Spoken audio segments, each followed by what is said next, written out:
Fala pessoal, queria comentar com vocês aqui e pedir a opinião sobre uma matéria que saiu no Globo da Malu Gaspar. Até agora tem feito um jornalismo com seriedade, então em que pese ela não revelar as suas fontes, vamos dar essa credibilidade aqui. Diz lá na chamada, a irritação de investigados da trama golpista com Eduardo Bolsonaro. Aí sempre as matérias de jornal, de maneira geral, colocam fotos nossas, no mínimo bem esdrúxulas para dizer o mínimo. E aí vem lá, a ofensiva beligerante do deputado federal licenciado Eduardo Bolsonaro contra o ministro Alexandre de Moraes, parece que ele é a vítima, o Moraes, nos Estados Unidos, de onde anunciou o afastamento do cargo e irritou investigados no inquérito da trama golpista que tramita no STF. Moraes é o relator do inquérito.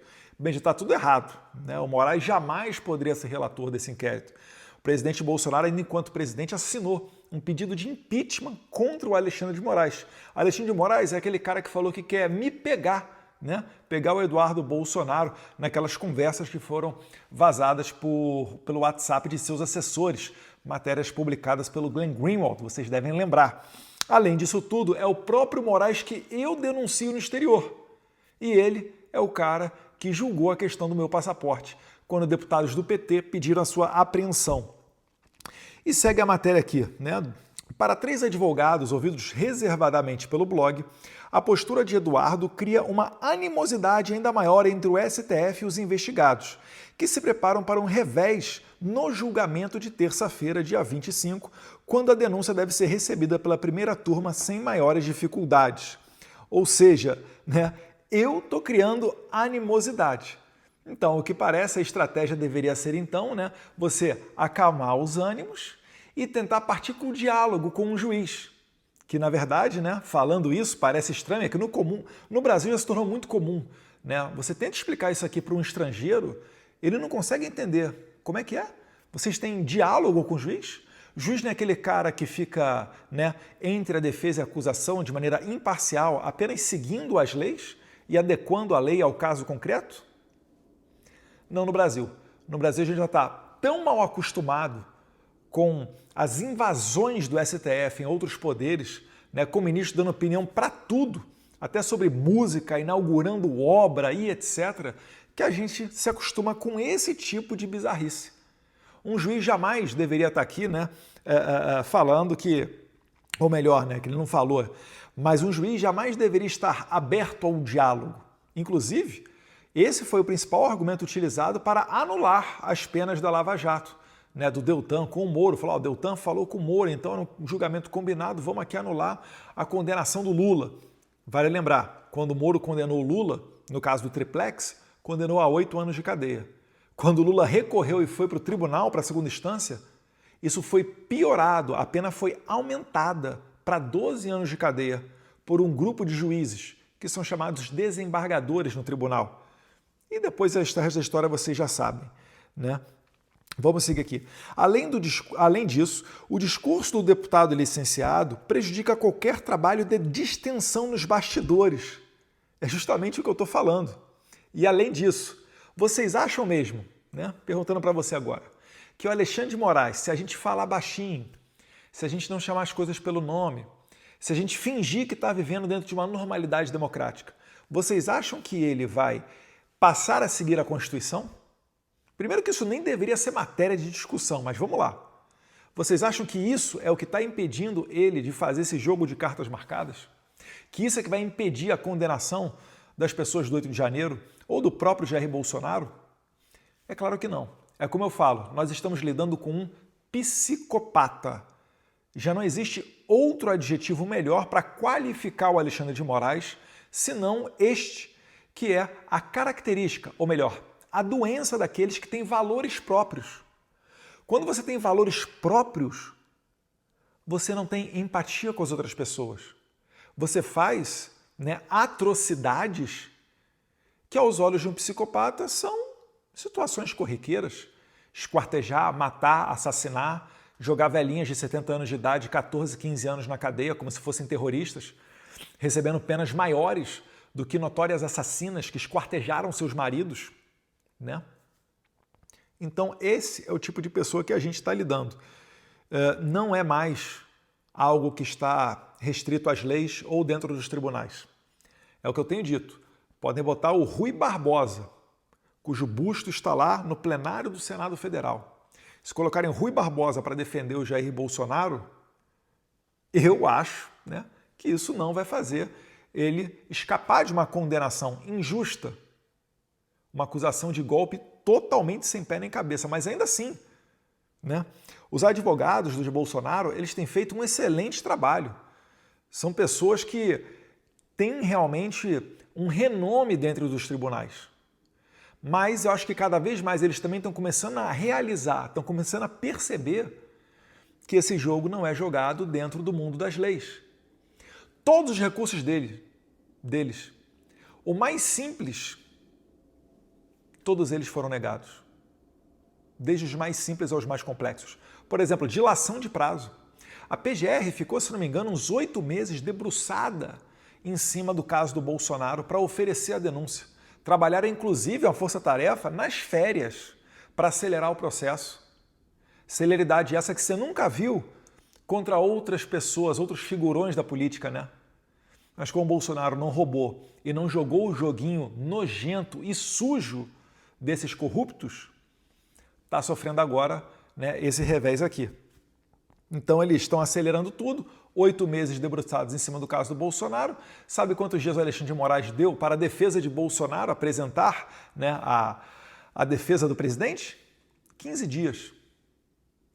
Quando os advogados de Bolsonaro recorreram pedindo uma dilação de prazo, algo totalmente normal e que qualquer traficante de drogas ou ladrão, né, pé de chinelo, qualquer um desses, se tivesse pedido, provavelmente teria sido ocorrido, né? No caso do Bolsonaro, não. Isso para falar só uma, né, das atrocidades que está acontecendo nesse processo. Eu nem entrei aqui nas causas de nulidade realmente substanciais, como por que o presidente está sendo julgado dentro do STF se ele não tem foro privilegiado mais. Os fatos ocorreram dia 8 de janeiro. Ele nem era mais presidente. Quem está julgando ele é um notório pessoa que está impedida de fazê-lo. E tudo Moraes avoca para ele, até a questão do meu passaporte. Cadê a distribuição? Cadê o juiz natural? E o sistema acusatório, onde um acusa, outro defende e um terceiro imparcial julga?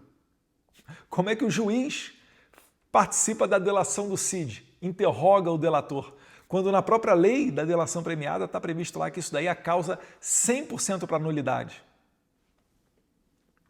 A delação do CID é o que sustenta isso tudo aqui para tentar envolver o presidente Bolsonaro, né?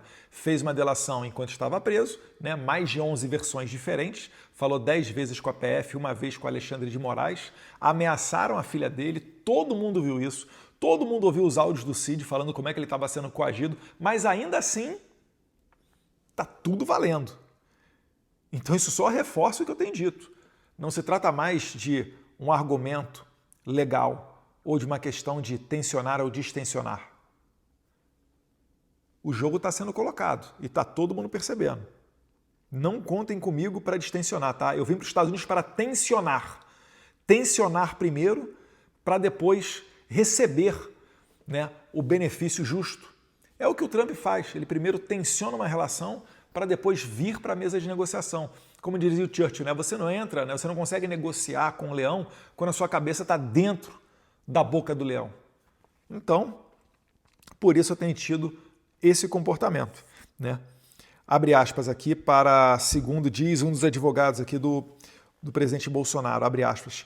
Se Moraes acolher o pedido da defesa, né, da defesa de Bolsonaro, né, dos investigados agora, após as ameaças de Eduardo, fica parecendo um covarde. Ou seja, né, aqui está se legitimando que, como eu estou sendo agressivo nas minhas colocações, ou melhor, justo, chamando as coisas pelo nome, pela primeira vez, chamando um psicopata de psicopata, se o Alexandre de Moraes acatar os argumentos da defesa, ele, Alexandre de Moraes, pode sair, né, sentindo-se um covarde, como quem estivesse, né, botando o rabo entre as pernas depois de tomar uma chamada da minha parte, e que isso não ocorrerá.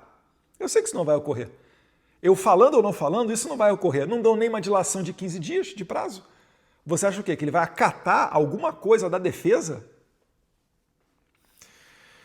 Isso nem passa pela cabeça do Moraes. Ele vê uma coisa dessa daqui, ele dá até risada, né? Isso lembrando que um juiz deveria se ater às leis, deveria prestar atenção nas normas e não, né, na conduta de um ou outro réu. É por isso que fala-se que a justiça é cega, né? Que ela olha os fatos, ela não olha as pessoas. Não é o direito penal do inimigo. Segue aqui as aspas. Isso cria um clima de animosidade com o STF e o relator. O ex-presidente Jair Bolsonaro também não tem uma postura muito conciliadora e isso nos causa prejuízos.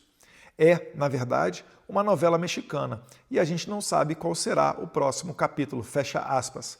Aqui já começa a beirar o ritmo do antiético, né? Você imaginar que um advogado que está defendendo o cliente está falando com um jornalista que o seu cliente não tem uma postura muito conciliadora e isso causa prejuízos, eu só posso imaginar que esse advogado está prevendo que vai perder a causa e está responsabilizando esse insucesso ao seu cliente.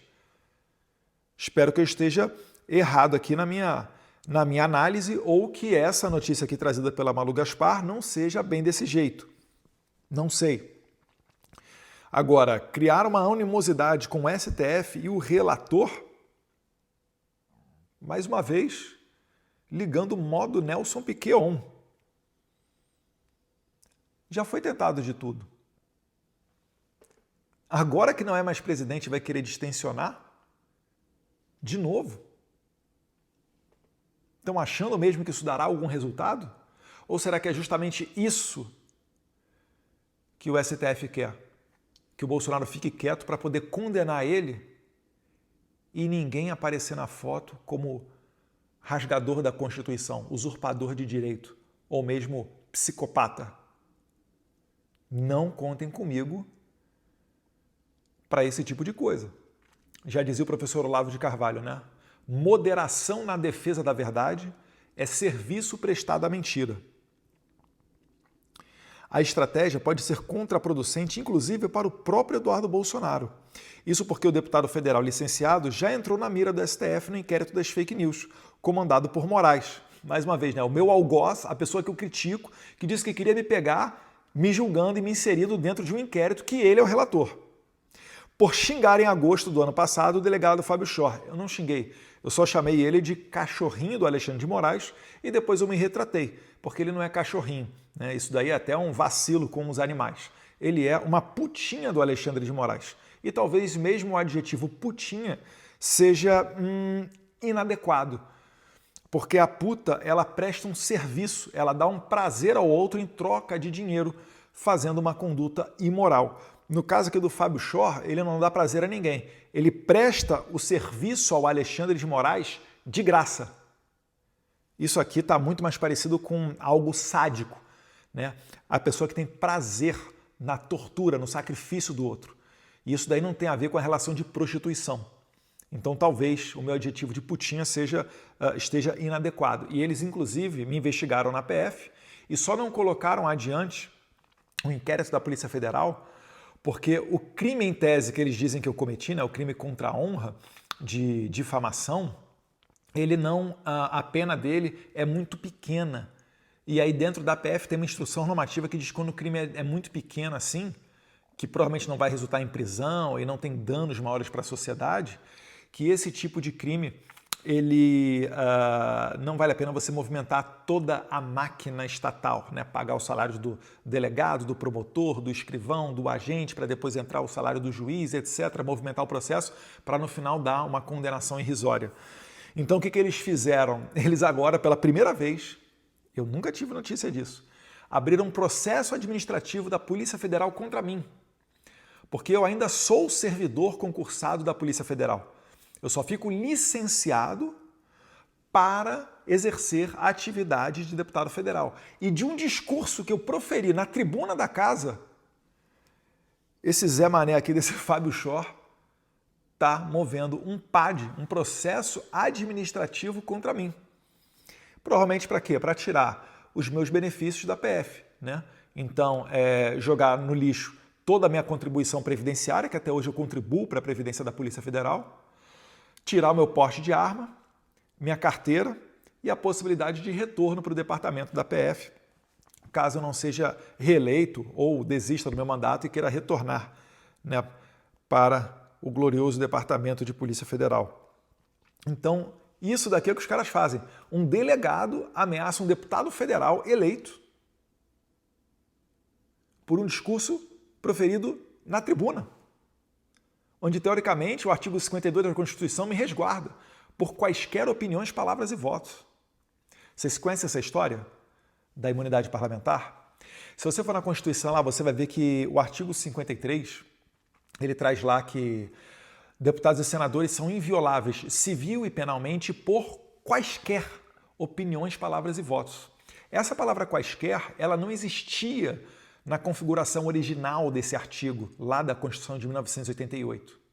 Ele foi inserido por uma emenda constitucional em 2001, para deixar ainda mais claro que o deputado e o senador pode falar quaisquer palavras, opiniões e votos.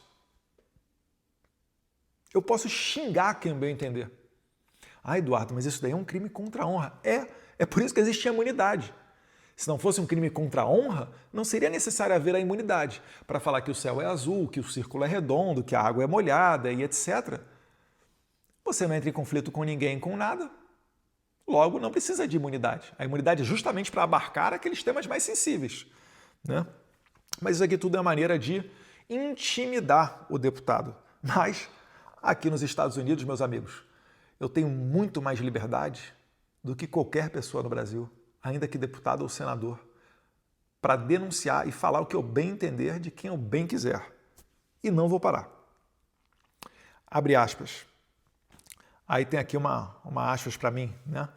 Ah, não, minto. Continuando aqui o caso Fábio Shor, né? Isso porque o deputado federal licenciado já entrou na mira da STF no inquérito das fake news comandado por Moraes e por xingar em agosto do ano passado o delegado Fábio Shor, que atuou nas investigações que levaram ao indiciamento de Jair Bolsonaro por tentativa de golpe de Estado. O relator do caso Fábio Shor é o também imparcial, pessoa isenta, livre de qualquer tipo de análise negativa, excelentíssimo senhor Flávio Dino, aliado de Moraes, né? Pessoa do Partido Comunista Brasileiro. Atualmente mudou, né? Agora está no PSB. Afinal de contas, né? Não ficou muito bem ali ficar no PCdoB, etc. Vai para o PSB, faz igual o Freixo. Partido Socialista Brasileiro. Parece pegar mais leve, mais tranquilo. É só o partido que proíbe a polícia do Rio de Janeiro de invadir a favela. Mas não está piorando o crime não, tá? É um partido nota 10, pode acreditar.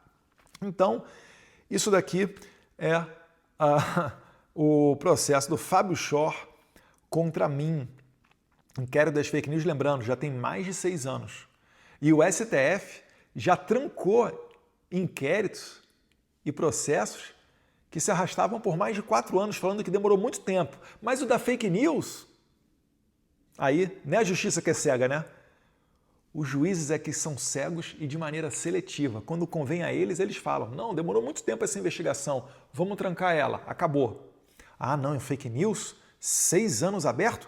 Deixa ela rolar, vamos dar continuidade. Afinal de contas, tem que ter uma espada na cabeça do parlamentar para ele, né, ficar nos trilhos. Igual as matérias do G1, que falavam que se o Eduardo Bolsonaro voltar para o Brasil, a depender da sua conduta, se ele não parar de falar besteira, matéria do G1. O Eduardo Bolsonaro pode, inclusive, sofrer outras medidas da Corte, do Supremo Tribunal Federal. Ou seja, queriam me colocar no Brasil de volta para me colocar um cabresto. Eles achavam que eu retornaria porque eu não conseguiria viver longe dos privilégios do cargo. Ledo engano, meus caros, chegou a hora de colocar à prova aquilo que a gente sempre fala, né? Que é muito comum um parlamentar falar. Não me apego ao cargo, não me sobe a cabeça, o salário é excelente, obviamente, mas eu estaria disposto a abrir tudo em nome da causa. Bem, aqui estou eu, agora sem remuneração de deputado, ainda assim a esquerda fica falando um monte de besteira, né? Ai, quem é que pagou? Vou para os Estados Unidos, quem é que foi, quem é que não foi? Portal da Transparência da Câmara tem lá tudo quanto é tipo de verba de gabinete que eu, porventura, tenho utilizado. E quando sai alguma diária, sai com autorização do presidente da Câmara, que não é o caso de nenhuma dessas viagens aqui para os Estados Unidos, tá? Já adianto para vocês não terem que pesquisar no portal da Câmara dos Deputados. E a matéria aqui vem finalizando com aspas para minha pessoa.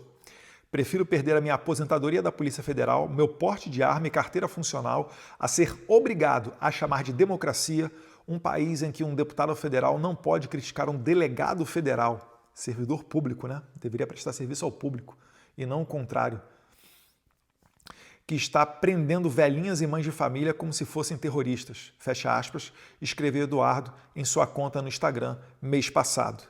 Então, meus caros, eu quero saber a opinião de vocês. E aí? Eu estou certo ou eu estou errado?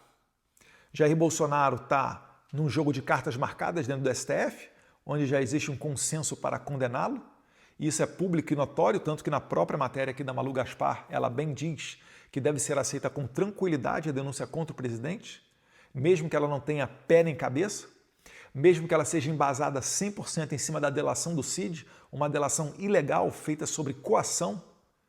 Algo semelhante, né, dizem eles, ter ocorrido durante a Lava Jato e por isso anularam dezenas e dezenas de delações premiadas, inclusive retornando dinheiro para notórios corruptos que haviam devolvido esse dinheiro roubado para fazer os acordos de delação premiada e agora estão pegando dinheiro. O Brasil realmente não é para principiantes, né? Então, aqui fora, né, como eu tenho dito, é muito mais... a pessoa que está fora do país, ela tem muito mais clareza de cenário e ela consegue se expressar muito melhor. Certamente, né, se você olhar Rodrigo Constantino, Paulo Figueiredo, Alan dos Santos, Lacombe, Max, né, qualquer pessoa que esteja fora do país, né, Sérgio Tavares, lá de Portugal, dentre outros, né, a Michelin, lá da Itália, todas essas pessoas elas têm muito mais liberdade para falar também, porque elas não vão sofrer as consequências do que elas falam, porque elas não estão dentro da jurisdição do território onde exerce o poder o ditador. Então é por causa disso que nós estamos aqui no exílio, né? É por causa disso que eu estou aqui com a minha família e só posso retornar ao Brasil quando a gente tiver segurado o ímpeto desses ditadores. E eles só vão acalmar, não vai ser distensionando ou falando, né, palavras bonitas, afagos e jantares. Inclusive, cuidado com os jantares que vocês são convidados, né? Vocês podem mudar da água para o vinho com relação às suas opiniões. Não vai ser dessa maneira que a gente vai levar a justiça para o país. Vai ter que vir uma força maior para obrigar essas pessoas a criarem consciência social. E aí vocês vão ver tudo mudando da água para o vinho, né? Somente quando os abusadores tiverem medo de serem eles próprios punidos, sancionados. Um abraço a todos vocês. Se possível, se inscreva no meu canal do YouTube, deixe o seu like, o seu comentário, faça a nossa voz chegar mais longe. Até a próxima, Deus quiser.